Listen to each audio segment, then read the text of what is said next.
Tens of thousands of Malaysian opposition supporters gathered at Selangor's Kelana Jaya Stadium in high spirits, cheering on the Pakatan Rakyat Alliance for one last time before going to the polls on May 5th. And they are likely to pack the stadium again, this time to cry foul at what they see as a rigged election outcome.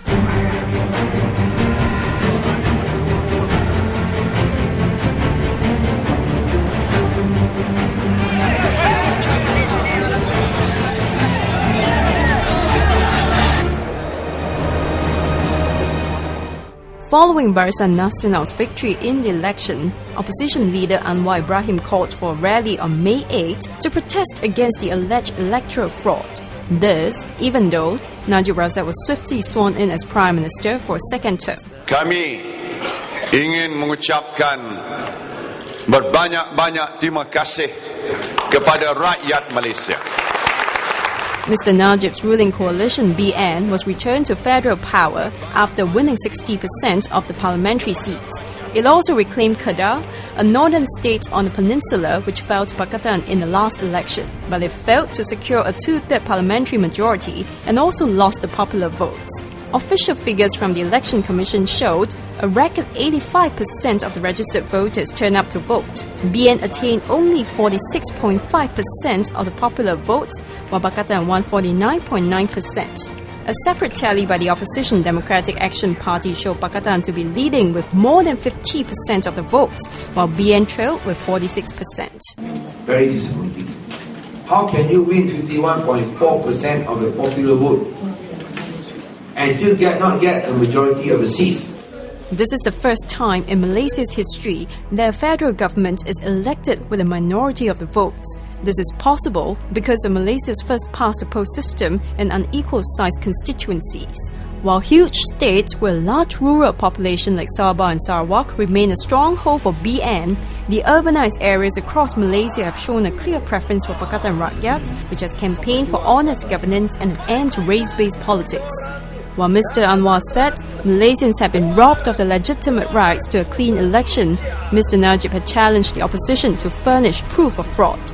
Meanwhile, dozens of videos have been circulating online, some alleging blatant vote buying outside polling centres, some showing vast loads of so-called phantom voters arriving to cast their votes as local residents confronted them, rounding them up and in some rare cases, even beating them up.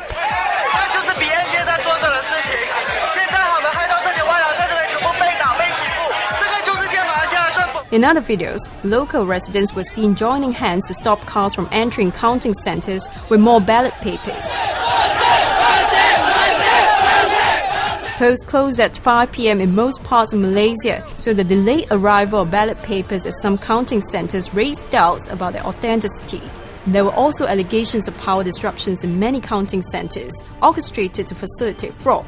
But Malaysia's energy firm Tenaga Nasional, as well as some polling agents, have spoken against the erroneous claim. Many Malaysians have turned to the net to express their disappointment. Some turned their Facebook profile pictures black and dressed in black, and many have signed a petition to the United Nations to plead for intervention. While international intervention is unlikely, Malaysia's election watchdog Bersih said it will set up a people's tribunal to look into the first-hand evidence gathered by citizens.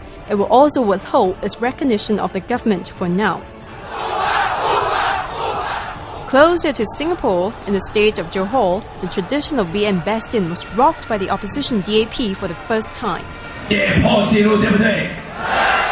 Party chief Lim Kit Siang, a former Straits Times journalist, won the parliamentary seat decisively against outgoing Menteri Besar Abdul Ghani Othman. DAP swept another 3 parliamentary and 13 state seats in Johor, driving its key rival MCA, the Chinese component party in the ruling coalition, into near oblivion. The MCA also said it will not take up any government post to take responsibility for its poor performance. As a result, Malaysia may have a new cabinet with no Chinese ministers at all for the first time.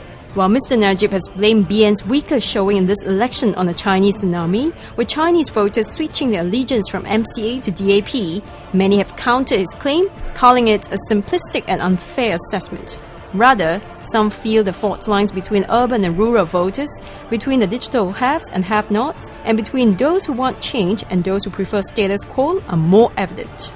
To read more analysis on the election outcome and its possible implications on the region, stay tuned to the Straits Times Asia Report.